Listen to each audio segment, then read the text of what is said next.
Bonjour Farid Abousikine. Bonjour. Bienvenue.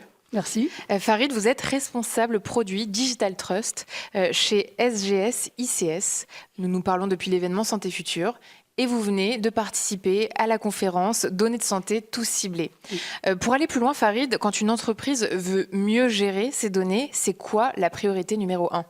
Alors, la priorité numéro 1, c'est d'abord de se dire que le problème n'est pas technique, n'est pas technologique. On ne résout pas les risques sécurité par la technologie.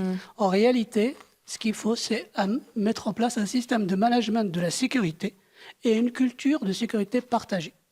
Et les points les plus importants, c'est que la direction doit être le sponsor de cette démarche de sécurité pour créer cette culture de sécurité partagée et responsabiliser l'ensemble des collaborateurs pour la simple raison, c'est que la sécurité aujourd'hui, la sécurité de l'information, elle est basée sur l'humain d'abord. Parce qu'en fait, en général, pour répondre aux enjeux de sécurité, il faut comprendre que la sécurité est basée sur 3 piliers: la technologie, les process et l'humain. C'est une pyramide dans laquelle la base, c'est l'humain.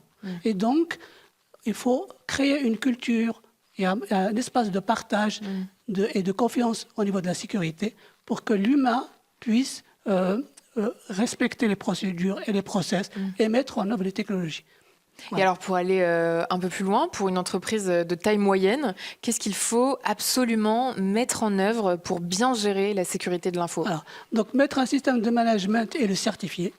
Donc, mettre en place un management de sécurité de l'information, il faut d'abord connaître les enjeux, ces enjeux internes et externes, connaître les exigences des parties intéressées, à savoir les clients, la réglementation, les directives. Donc, prendre en compte tous ces aspects-là, d'accord, dans sa démarche sécurité.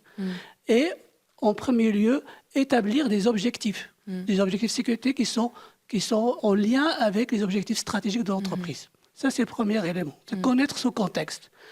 À partir de là, il faut mettre en place une analyse de risque. Cette analyse de risque, elle va déterminer quelles sont les vulnérabilités de l'entreprise, bien les déterminer pour pouvoir mettre en face des mesures de sécurité adaptées. Le troisième point très important, c'est la formation et les rôles et responsabilités des acteurs à l'intérieur de l'entreprise.